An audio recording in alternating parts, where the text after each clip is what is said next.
Dicen que en aguas claras el viento no sopla por casualidad, lleva y trae memorias, susurros y condenas que ni el tiempo se atreve a borrar. Si estás viendo esta historia desde algún rincón seco y polvoriento del mundo, escribe en los comentarios de dónde viene ese viento que te alcanza. Era principios de octubre de 1874. Cuando el crujir de las ruedas de una vieja carreta rompió el silencio hecho de polvo y desconfianza. La plaza principal, donde ni las hojas osaban caer sin ser juzgadas, se llenó de miradas. Allí venía él, encadenado, encorvado y aún así imponente. Mateo Saldívar. El nombre sonaba como amenaza, como maldición susurrada entre dientes. Llevaba en el rostro una cicatriz antigua que cruzaba la ceja derecha y desaparecía en las sombras del ojo gris, y nadie sabía si era de cuchillo, bala o castigo divino. Mateo no hablaba, ni cuando lo bajaron de la carreta, ni cuando escupieron cerca de sus pies, ni cuando el sheriff leyó en voz alta crímenes que ya formaban parte de las leyendas locales. Escuchaba todo con un silencio denso, como si cada palabra resbalara por él sin dejar marca. Pero no era orgullo ni desafío, era agotamiento. Era el tipo de cansancio que solo conoce quien atravesó guerras, aquellas con pólvora y aquellas invisibles. Decían que había matado a 12 hombres, otros juraban que fueron 30. A nadie le importaba qué era verdad. En aguas claras, la verdad nunca pudo contra el miedo. A los pies de la multitud, sin llamar la atención, una mujer observaba en silencio. Elena Vega, hija de Marcos Vega, el hombre que todos recordaban con una mezcla de vergüenza y alivio por haber sido enterrado indefenso. Cargaba en sus hombros la herencia de un apellido que, por allí, valía menos que polvo. Elena vivía en las afueras del pueblo, en una cabaña olvidada entre arbustos espinosos y piedras secas. Cosía ropa ajena, cuidaba fiebres, preparaba caldos para viudas y remendaba más que telas, remendaba lo que quedaba de las almas ignoradas. Nunca esperó nada a cambio, ni sonrisas, ni gratitud, solo el derecho a seguir respirando sin ser escupida en la acera. Cuando los ojos de Mateo encontraron por primera vez los de Elena, no hubo palabra ni susto, solo un instante breve y denso, como el sonido apagado de un trueno lejano. Él la vio y reconoció algo, no el rostro, sino el lenguaje, el mismo silencio, hecho no por elección sino por necesidad, el silencio de quien ya perdió lo que importaba, el silencio de quien aprendió a sobrevivir callado para no ser destruido. Elena sintió un escalofrío que no venía del viento. Era como si una parte olvidada de sí misma hubiera sido llamada por su nombre. En los días que siguieron a la llegada de Mateo, Aguas Claras volvió a su quietud cortante. Pero había algo diferente en el aire, como un olor a tormenta que aún no se veía en el horizonte. La gente comentaba poco y susurraba mucho. El prisionero fue colocado en una celda de madera tosca junto al viejo depósito de cereales, un cubículo, donde la luz entraba solo por rendijas y el calor se acumulaba como castigo. Allí pasaba las horas sentado, las muñecas todavía marcadas por los grillos, la mirada fija en nada. A veces escuchaba pasos en la calle, risas apagadas, el sonido de la vida que corría afuera, pero nada lo tocaba. Hasta que, una mañana en que el sol parecía querer arrancar la piel del mundo, Elena apareció allí. No pidió permiso, simplemente llegó con una pequeña cesta de tela, que contenía pan seco, un cantimplora de agua y un puñado de hierbas atadas con cordel. El guardia, confundido, la dejó pasar con un gruñido. Mateo no dijo nada cuando ella dejó la cesta en el suelo de la celda, ni cuando la miró como si estuviera frente a un ser humano y no frente a un monstruo. Pero después de que ella se fue, lentamente estiró el brazo y tomó el pan. Lo partió con cuidado, como si ese fuera un gesto que casi había olvidado cómo hacer. Masticó despacio. El agua, caliente y escasa, bajó por su garganta como un hilo de vida que se infiltra entre las grietas de la piedra. En los días siguientes ella volvió, a veces con caldo espeso hecho de frijoles y huesos, otras con hojas para infusión y un silencio que no exigía respuesta. Nunca preguntaba nada. Solo se sentaba en el suelo, afuera de la celda, y cosía. Mateo observaba sus dedos firmes, los movimientos pacientes, la forma en que respiraba hondo antes de cada puntada. Comenzó a esperar ese sonido, el suave rasgar de la aguja atravesando la tela. Una tarde, mientras ella remendaba un saco viejo y él fingía no darse cuenta, nació dentro de él una pregunta como semilla insistente. ¿Por qué hacía eso? No podía ser piedad. La piedad tiene prisa, tiene pose, tiene palabras. Lo que ella traía era diferente. Era un tipo de presencia que no pedía nada a cambio. En la cuarta semana, ella trajo una piedra de jabón grueso y un paño limpio. No dijo nada, solo lo dejó sobre el banco de la celda. Mateo dudó, pero esa noche, cuando todos dormían, se lavó la cara. Y allí, en la oscuridad frente a la palangana, se vio en el reflejo turbio del agua y extrañó su propio rostro. Hacía años que no se reconocía como hombre. La barba rala, la cicatriz, el cansancio en los ojos, todo seguía allí. Pero algo había cambiado. No sabía qué ni por qué. La rutina silenciosa continuó por semanas. La gente comenzó a notar las visitas de Elena. Los comentarios volvieron a circular, venenosos como serpientes bajo el polvo. Decían que estaba loca, o peor, que se había encandilado por el asesino. Algunas mujeres del pueblo comenzaban a voltear la cara cuando ella pasaba.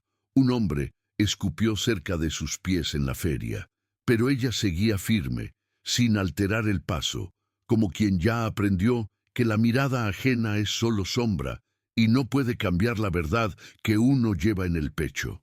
En la celda, Mateo percibía todo, los ojos bajos, la forma en que ella escondía las manos cuando temblaban, las palabras que no decía, y por primera vez en mucho tiempo sintió algo parecido a la rabia, no por él, sino por ella, rabia de ver la bondad pisoteada como pasto en la orilla del camino. No sabía hablar, no sabía agradecer, no sabía consolar, pero comenzó a esperar cada visita como si fuera el único hilo que aún lo conectaba a la tierra. En la víspera de su posible traslado a la prisión estatal, Mateo se despertó antes del amanecer. El cielo todavía era una manta oscura y silenciosa, y los sonidos de la madrugada, el mugido distante de una vaca, el canto disperso de un gallo solitario, parecían venir de un mundo al que nunca perteneció. Pensó en escapar, no por la libertad, sino por la posibilidad de desaparecer antes de que la presencia de Elena se volviera más difícil de abandonar que las cadenas. Pero había algo que lo detenía. Una raíz invisible comenzaba a anclarse allí, en medio del pecho. El recuerdo de sus dedos ofreciendo pan, la sombra que ella proyectaba sentada junto a la celda, el olor de las hierbas secas que dejaba atrás. No era amor, pensaba. No podía ser. Era solo un buen recuerdo en un desierto de años en silencio. Esa mañana, ella llegó más temprano. Trajo un paño cubierto por un bollo de maíz y una flor seca entre los dedos, como si eso tuviera algún significado que ni ella sabía nombrar. Al acercarse a la celda, notó que Mateo estaba de pie. Sus ojos la siguieron con algo nuevo. Ni desafío, ni gratitud explícita, sino una calma inquieta, como si estuviera a punto de decir algo y no supiera cómo. Elena no preguntó nada, solo extendió el paño sobre el banco y se sentó. Quedaron allí, lado a lado, separados por los barrotes y unidos por el silencio. Un silencio diferente, ahora más ligero, como cuando la brisa sopla entre los árboles sin hacer ruido. Esa mañana, Mateo habló por primera vez. Una sola palabra: gracias. Y luego bajó la mirada. como quien teme que un gesto tan pequeño pueda deshacer todo lo que ya se había construido en la oscuridad. Esa palabra, dicha con voz ronca y casi infantil, conmovió a Elena de una forma que no esperaba. Sintió un nudo en la garganta, pero no lloró. Solo asintió con un leve movimiento de cabeza y siguió cosiendo. A partir de ese día, algo cambió entre ellos. Aún había silencio, pero ahora era de complicidad, no de defensa. Mateo comenzó a reparar en sus manos, heridas, callosas, firmes. Comenzó a recordar las manos de su madre, las manos de un amigo caído en la guerra, las manos de sí mismo antes de empuñar armas y perder el rumbo. Por la noche soñaba. Soñaba con tierra mojada, con olor a sopa, con voces de niños que no existían. Era como si su alma, dormida durante décadas, comenzara a despertar poco a poco, estirándose bajo el calor frágil de una presencia que no pedía nada más que estar. Entonces el destino, como siempre hace en el viejo oeste, decidió probar su crueldad sin aviso. En una madrugada sofocante, en que hasta los perros parecían inquietos, un resplandor se alzó en el horizonte.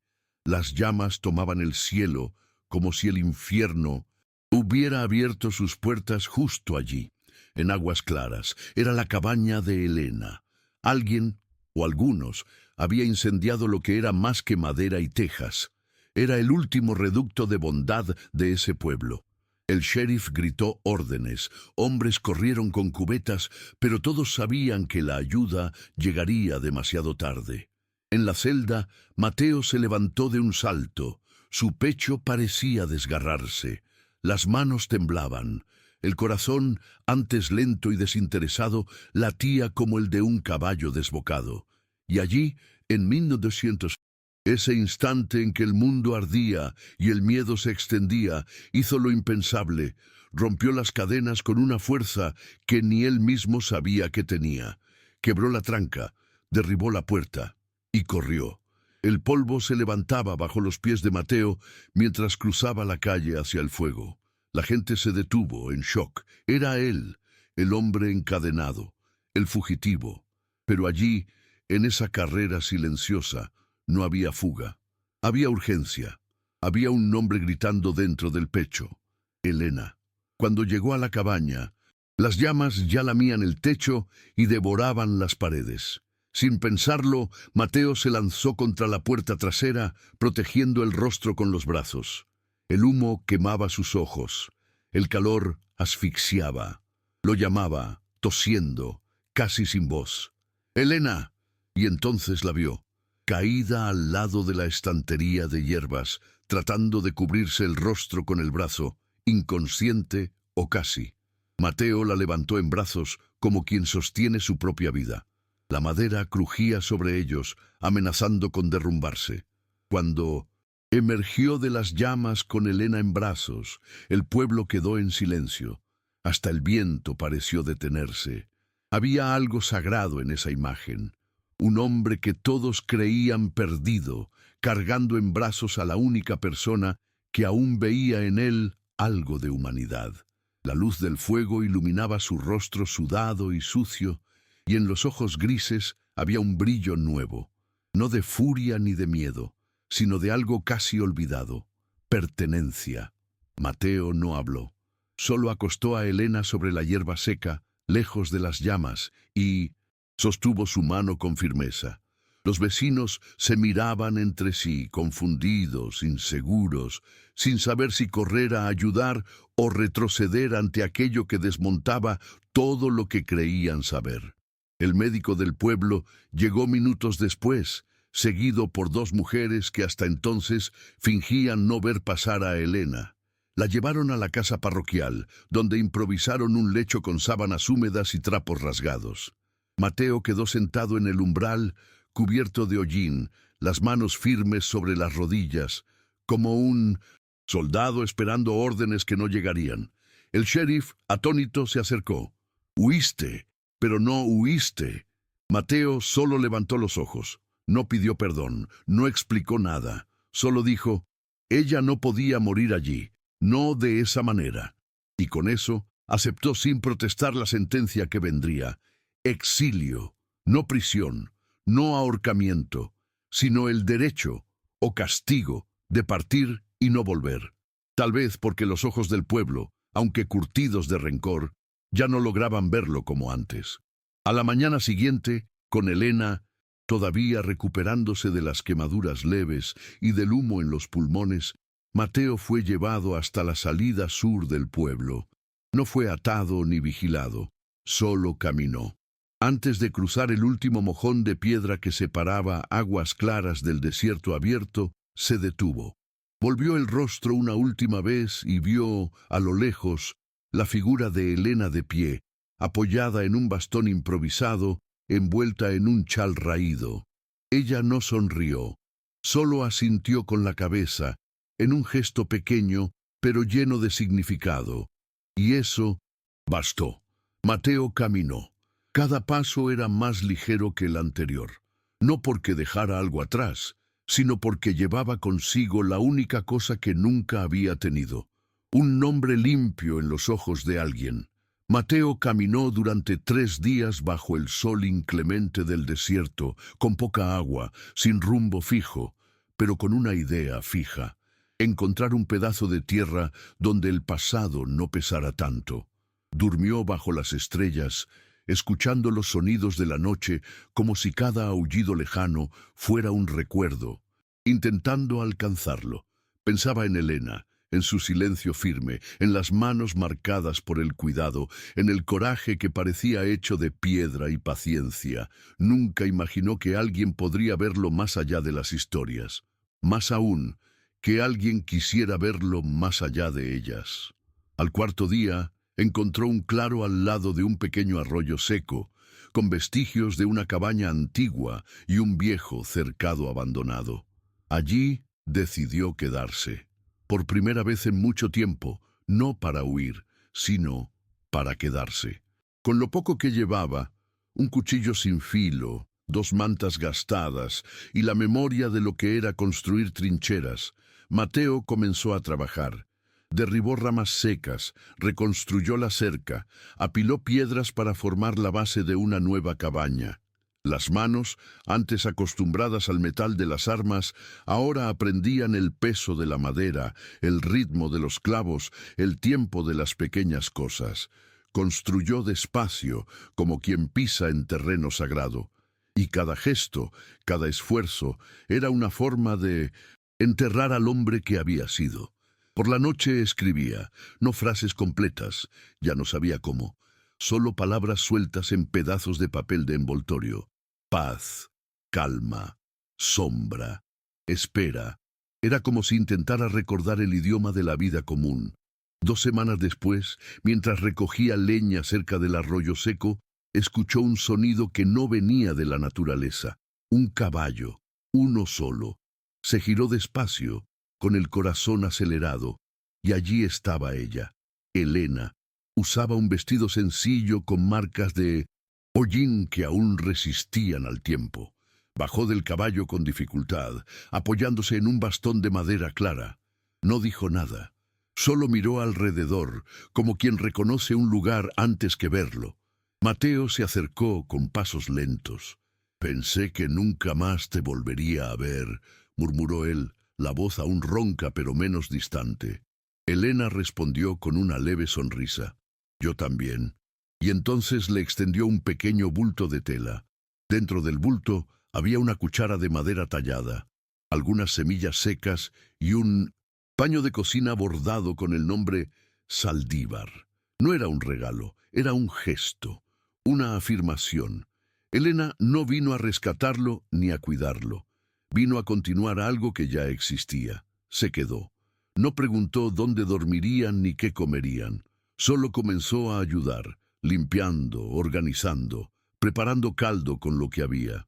Mateo le construyó un lecho de paja dentro de la cabaña y colgó el paño bordado en la entrada. Era extraño ver su nombre allí, en línea azul, visible para todos, como si ahora hubiera un lugar en el mundo donde podía, de hecho, existir. Los días que siguieron fueron silenciosos, pero no vacíos. Mateo y Elena vivían como dos árboles viejos que crecieron lado a lado en tierra árida, sin prisa, sin disputa por espacio, solo compartiendo la luz del sol. No había juramentos, promesas, ni palabras románticas. Había café amargo compartido al amanecer, el sonido de las ramas quebrándose bajo los pies, las comidas hechas con lo que la tierra y el esfuerzo permitían. La cabaña fue tomando forma, paredes reforzadas, techo arreglado, un pequeño gallinero al fondo. Las manos de Mateo, antes duras y callosas por otro tipo de vida, ahora sabían preparar un pan sencillo, cortar leña del modo correcto, pasar el agua caliente para el té de hierbas que Elena prefería en las mañanas frías. Era una vida modesta, pero completa. En las noches frías de cielo despejado, se sentaban frente a la pequeña fogata que Mateo improvisaba con piedras lisas. Elena contaba historias que no parecían historias. Eran más recuerdos entremezclados de otras vidas, de otros tiempos, como la infancia vivida entre costuras y naranjos secos, o de una tía que cantaba desafinado mientras lavaba ropa en el río. Mateo escuchaba. A veces sonreía con el canto de su boca, nunca interrumpía. Eso era nuevo para él, ser incluido en una narrativa que no involucraba tiros, fugas o muertes. Era como si, poco a poco, la voz de Elena estuviera cosiendo en él un espacio donde podía descansar sin vigilar su propio pecho. Con el tiempo comenzaron a plantar. No grandes cosas, solo maíz, frijoles y algunas hierbas para infusiones. La tierra era dura, el sol implacable, pero había un placer secreto en ver los primeros brotes romper el suelo. Elena las cuidaba como quien ya perdió demasiado y aprendió el valor de lo que resiste. Mateo observaba todo con ojos atentos y poco a poco se veía involucrado en ese proceso de transformar polvo en promesa. Un día, mientras cavaba con las manos, encontró un botón de hueso enterrado, tal vez resto de una camisa antigua, quizás de una historia borrada por el tiempo. Guardó el botón, no porque fuera útil, sino porque aprendió con Elena que ciertas cosas pequeñas valen por recuerdo. Fue en esa fase tranquila que la amenaza resurgió. Un atardecer, cuando el sol se escondía detrás de las colinas como quien pide permiso para irse, 3 sombras se acercaron a caballo. Mateo los reconoció antes de ver sus rostros. Eran antiguos compañeros de vida errante. Hombres duros, de ojos secos y voces pesadas de deudas morales. Pararon a pocos metros de la cerca. «Venimos a buscar lo que es nuestro», dijo el que cabalgaba al frente, un hombre llamado Julián, con cicatriz en la barbilla y dientes oscuros como pecado no confesado. «Nos debes, Mateo, y deuda de sangre no se paga con semilla ni con mujer». La voz cortó el aire como cuchillo ciego, y Mateo supo, en ese instante, que no había más forma de huir del pasado. Mateo permaneció en silencio ante los 3 hombres. El viejo instinto de armarse, de levantar los puños o sacar una hoja, aún vivía en sus huesos. Pero ahora había otra fuerza dentro de él, más nueva, más densa. No respondió de inmediato. Solo abrió la cerca con calma, como quien invita a un desafecto a mirar a los ojos y decidir si vale la pena seguir odiando. Julián bajó del caballo. Los otros permanecieron montados, las manos cerca de los cinturones, los ojos fijos. Elena observaba desde la puerta de la cabaña, inmóvil, con el rostro sin color. Mateo se volvió hacia ella y en ese instante su mirada lo decía todo. «No voy a volver». No importaba el costo.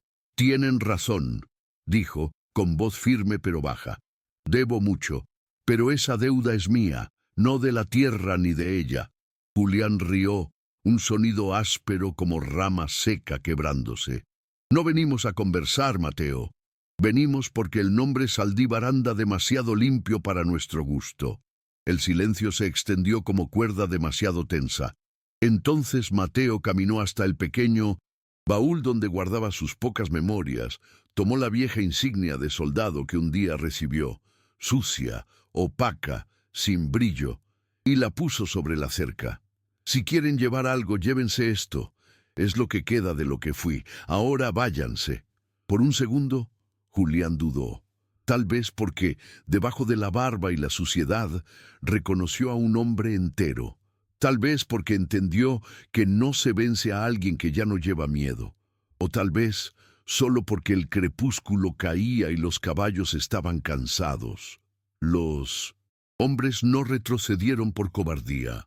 Retrocedieron porque ya no había lugar para ellos allí. Uno por uno dieron la vuelta a los caballos y se fueron, sin amenaza, sin saludo. Solo se fueron. Elena siguió parada en la puerta, sin pestañear. Cuando Mateo volvió junto a ella, sus ojos estaban húmedos, pero no caía ninguna lágrima. ¿Volverán?, preguntó. Quizás, dijo él, pero si vuelven, ya no me encontrarán solo. Esa noche, después de comer en silencio, Mateo fue hasta la pequeña caja donde guardaba algunas palabras escritas en papel viejo. Eligió una y se la entregó a Elena. La palabra era futuro. Ella la miró, luego lo miró a él, y por primera vez tocó su rostro con ambas manos. El pasado te enseñó a sobrevivir. Ahora aprende a vivir. Él no respondió, no sabía cómo, pero sabía que allí, en ese toque, había más verdad que en toda la vida que dejó atrás. Y eso, en ese instante, bastaba. Los días siguientes pasaron como un río calmo, con sus márgenes firmes y aguas llenas de silencio compartido. Mateo se despertaba antes del sol y salía a buscar leña, ahora con el cuidado de dejar una nota improvisada para Elena, un garabato con dibujo de sol, una flecha apuntando al monte, o solo una piedra sobre el paño doblado. Ella entendía cada gesto como si fueran cartas. Y eso eran pequeñas declaraciones de presencia, de cuidado, de que el tiempo ahora se vivía en dos. Las manos que un día empuñaron rifle ahora plantaban cebollas. Y los ojos que solo conocían sombra, ahora se detenían a contemplar los colores de las mañanas. Fue en una mañana así que Elena sugirió llevar huevos y pan para vender en el pueblo. Mateo dudó, no por el dinero, sino por la memoria. Aguas Claras aún era un lugar que dolía en los huesos, pero ella lo convenció con una frase simple. La gente necesita ver con sus propios ojos que los fantasmas también andan de la mano con la vida. En el día señalado, caminaron con una cesta cubierta por un paño blanco. La gente, al verlos en la feria, dejaba de hablar.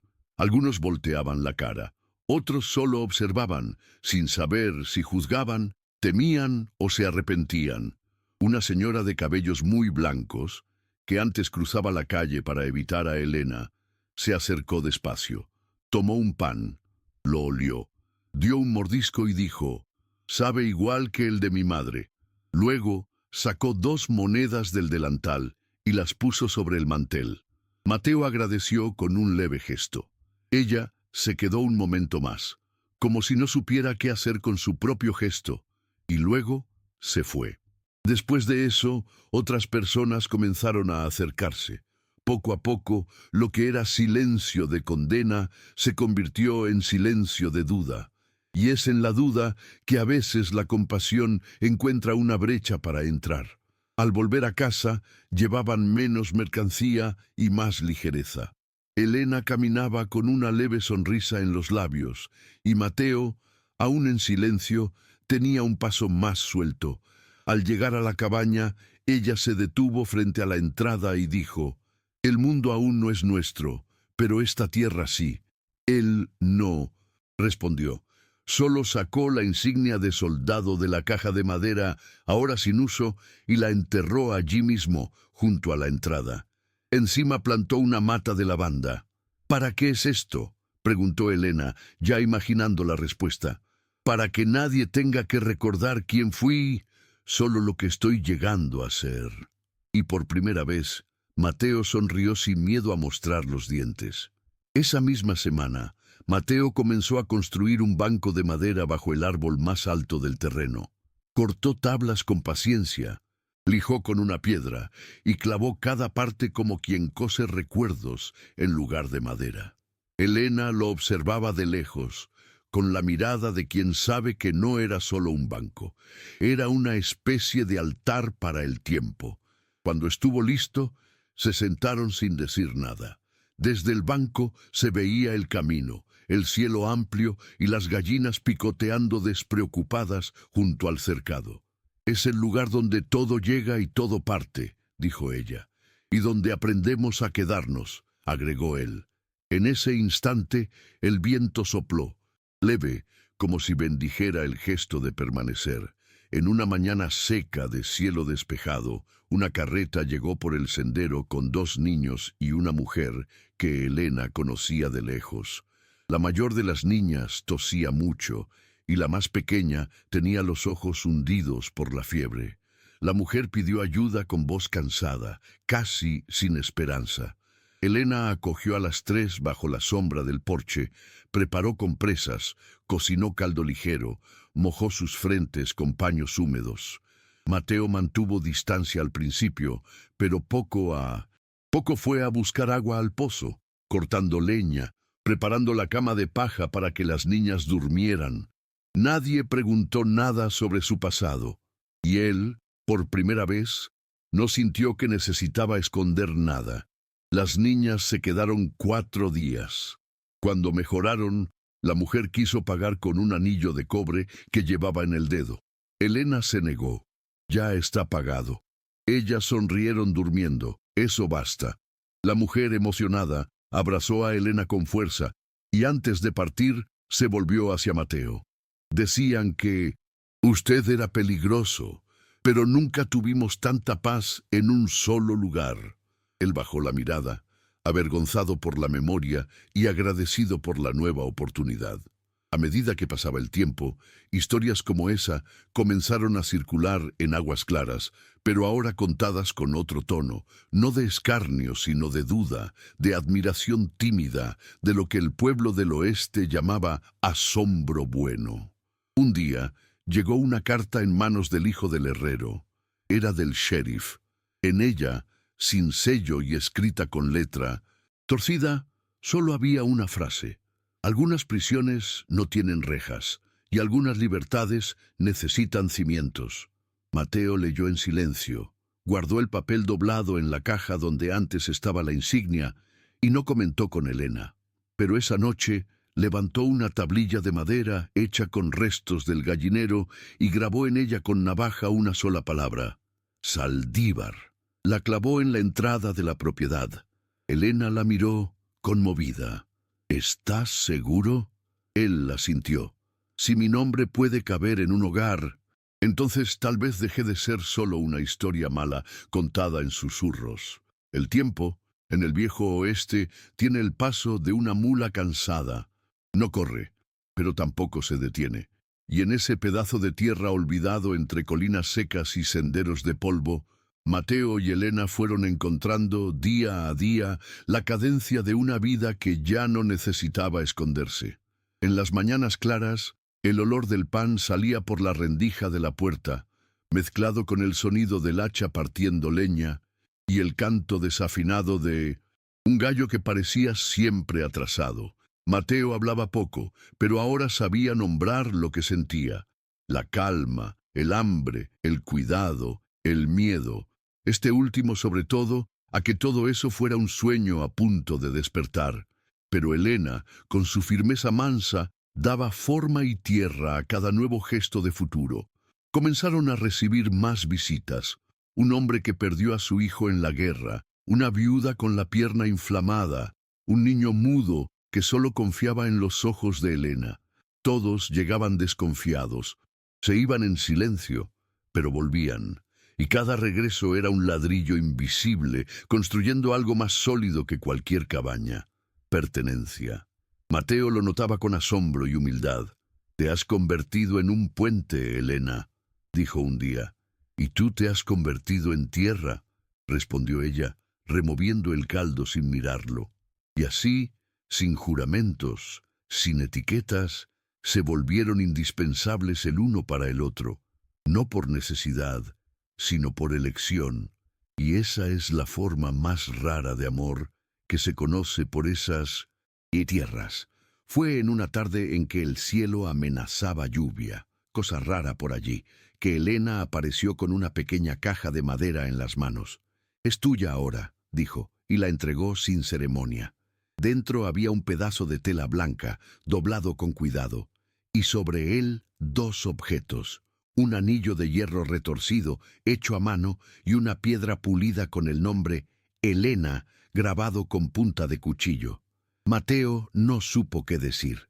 Pasó los dedos por la piedra como si tocara algo sagrado, y luego, con las manos temblorosas, puso el anillo en su dedo, sin pedir, sin prometer, solo reconociendo. Ella sonrió levemente, como quien ya esperaba eso desde hacía mucho tiempo.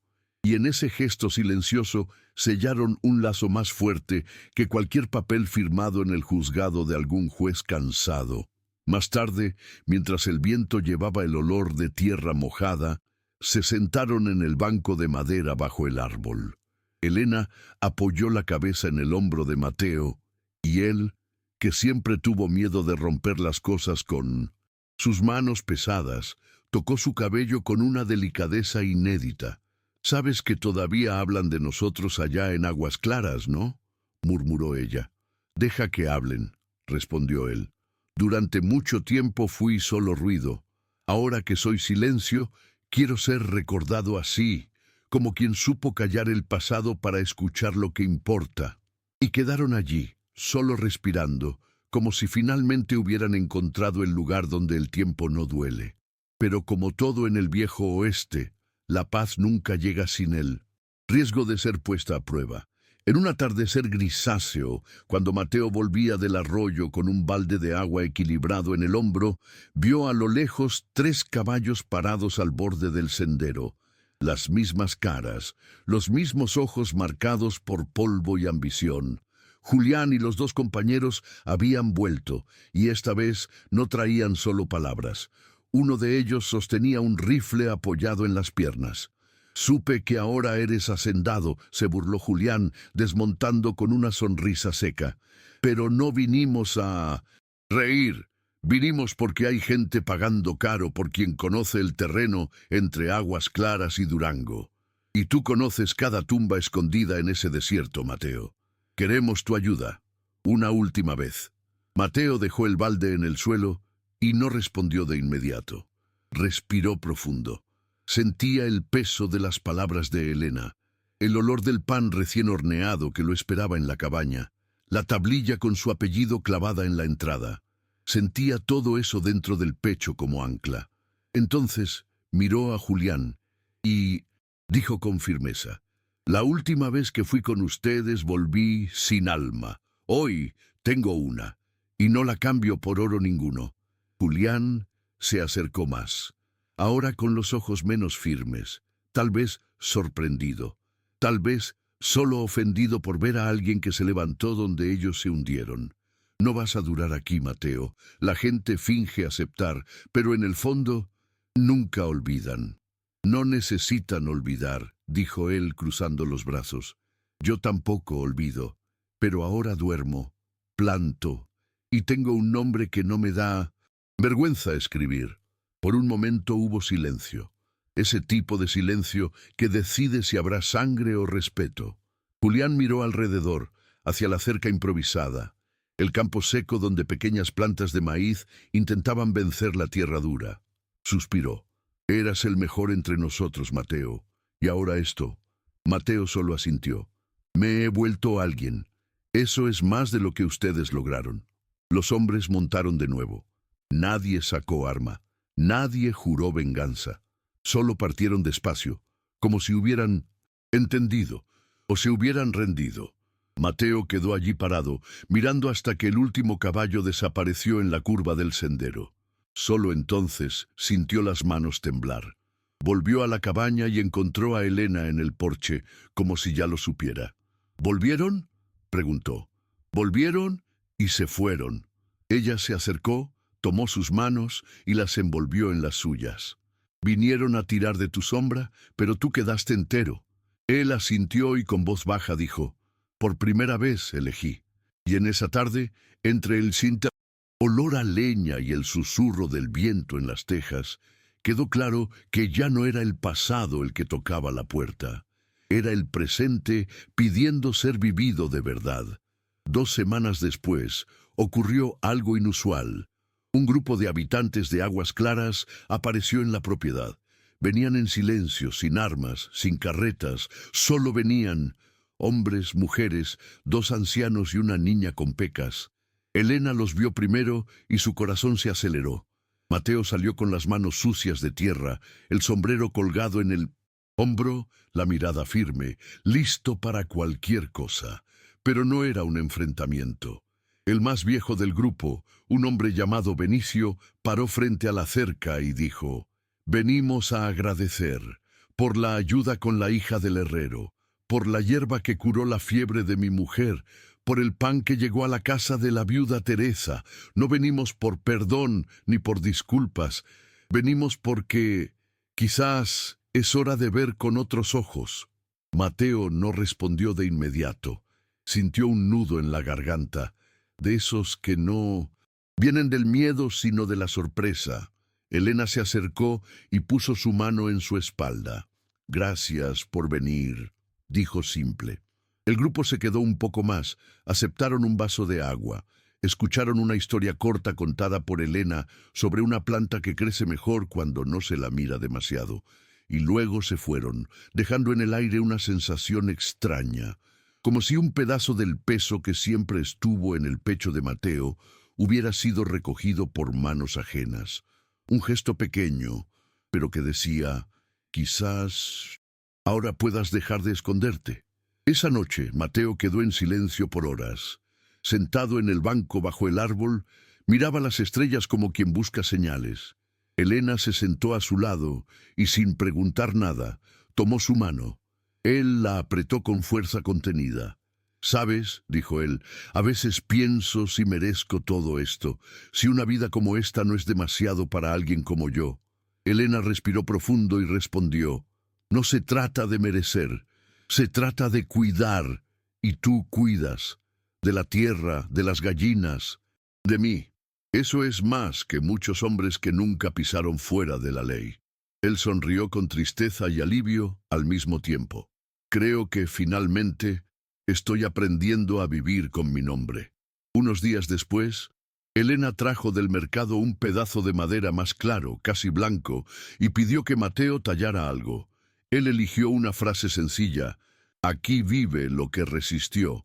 Clavaron la placa junto a la tablilla con su apellido, y desde ese día la cabaña tuvo nombre. No era una hacienda, ni un rancho, ni una tierra de herencia.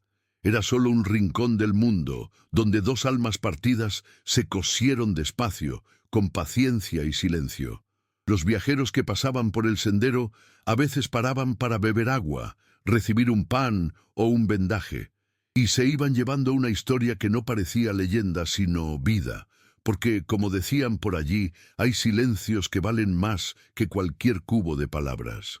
Con la llegada de las primeras lluvias, tímidas, escasas, pero reales, los brotes de maíz comenzaron a crecer con más firmeza. Elena anotaba todo en un pequeño cuaderno: fechas, altura de las plantas, color de las hojas. Mateo se reía de la obsesión de ella, pero en el fondo admiraba. Era la primera vez que veía a alguien tratar el tiempo con tanto respeto.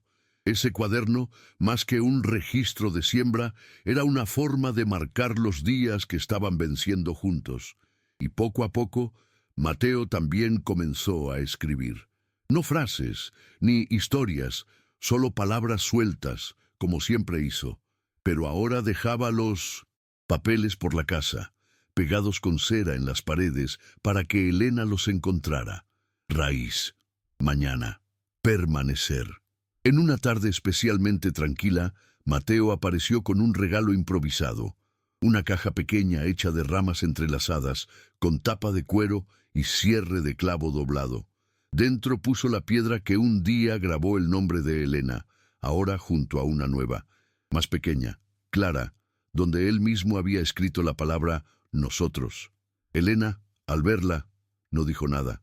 solo se levantó, tomó la caja y la guardó en un rincón del estante junto a un retrato descolorido del padre. Luego se volvió hacia él y dijo: «No necesitas prometerme el futuro, solo necesitas seguir eligiendo quedarte». Mateo asintió, con una mirada que llevaba más certeza que cualquier discurso. Ese mes, 3 niños comenzaron a aparecer con frecuencia cerca de la cabaña. Hijos de una costurera del pueblo, venían a buscar agua, recolectar lavanda, escuchar historias de Elena o simplemente observar a Mateo trabajar con madera. Él, que siempre tuvo miedo de asustar, comenzó a acostumbrarse al sonido de las risas. Uno de ellos, el menor, preguntó si su Saldívar había sido indio o general. Mateo rió, cosa rara, y respondió: «Fui un hombre perdido, ahora soy un hombre que se quedó». La frase, simple como un clavo bien clavado, quedó resonando en el porche mientras los niños corrían a casa, sucios de tierra y ligeros como si el mundo no doliera. Con el paso del tiempo, Mateo caminaba menos por el sendero y más dentro del terreno. Comenzó a plantar árboles. Algunos que daban sombra, otros que daban flores. Le dijo a Elena que no sabía si viviría para verlos grandes, pero le gustaba la idea de dejar algo que quedara, aunque sea solo para que alguien se siente debajo algún día. Ella respondió: «Ya te has vuelto sombra para mucha gente y ni siquiera te diste cuenta». Y allí entendieron, sin necesidad de decir más, que sus vidas ya no eran sobre olvidar lo que fueron, sino cuidar lo que estaban siendo. Una mañana de cielo anaranjado, el cartero de Aguas Claras apareció en el sendero. Traía un sobre envejecido, sin remitente. Dentro había solo una página con caligrafía incierta. «Si algún día necesitas de nosotros, todavía sabemos dónde encontrar el norte».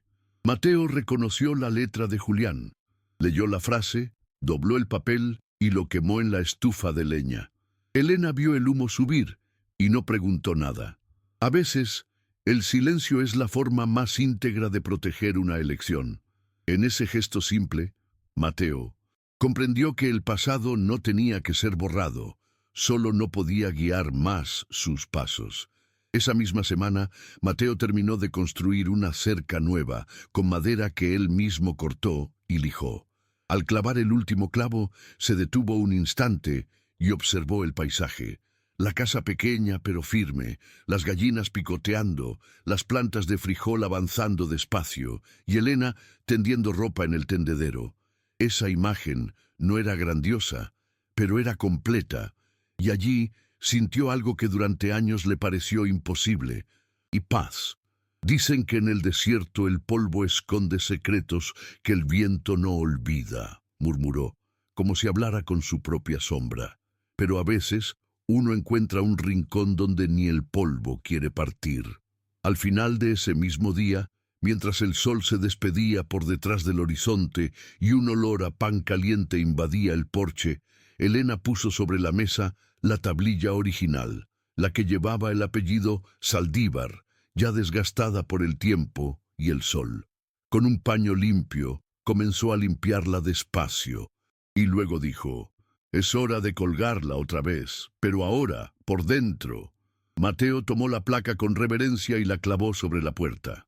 Luego la miró por un largo instante, en silencio, como quien finalmente entiende dónde vive. Allí estaba su nombre, no como sentencia, sino como refugio. Y por primera vez, sin necesidad de huir o explicarse, Mateo Saldívar supo: había llegado. Esa noche no hubo fiesta, ni brindis, ni palabras grandilocuentes. Solo una comida sencilla, compartida con calma. Luego, Elena encendió una vela pequeña y la puso en la ventana, como hacía todas las noches desde que llegaron allí. Era un gesto sin explicación, una forma de recordar que incluso los lugares más olvidados aún podían ser faro. Mateo se sentó junto a ella en el banco de madera bajo el árbol. El viento era leve, el cielo limpio, y la tierra respiraba después de días de calor. No dijo nada, pero tomó el cuaderno donde escribía sus palabras sueltas y con la punta de carbón escribió una frase completa por primera vez. Aquí la vida volvió a llamarme por mi nombre. El silencio entre ellos ya no era vacío, era tejido, un tipo de lenguaje que solo se aprende con el tiempo, el dolor y la elección de quedarse. Elena se recostó en su hombro, y él pasó el brazo por su espalda con la ligereza de quien finalmente confía. Adentro, el pan se enfriaba sobre la mesa. Afuera, la lavanda crecía firme, y entre los dos había un hogar. No en el sentido romántico de las historias que se cuentan en noches de invierno, sino en el sentido más raro, aquel donde no hay que probar nada, donde basta existir lado a lado, con todo lo que fue y todo lo que aún puede ser. Mateo Saldívar, el hombre que atravesó guerras, perdió amigos, cayó verdades y cargó leyendas a cuestas. Ahora era solo él mismo, un hombre de manos ásperas y alma despierta, que eligió plantar raíces en el único suelo donde fue llamado de vuelta, no por la ley, sino por el afecto. Y aunque el mundo afuera quizás nunca lo perdonara, allí, bajo ese techo simple y entre paredes gastadas de silencio y cuidado, supo que la redención no viene del olvido, sino del coraje de seguir siendo. A veces, todo lo que un hombre necesita es alguien que, en vez de juzgarlo por lo que fue, lo vea por lo que eligió convertirse.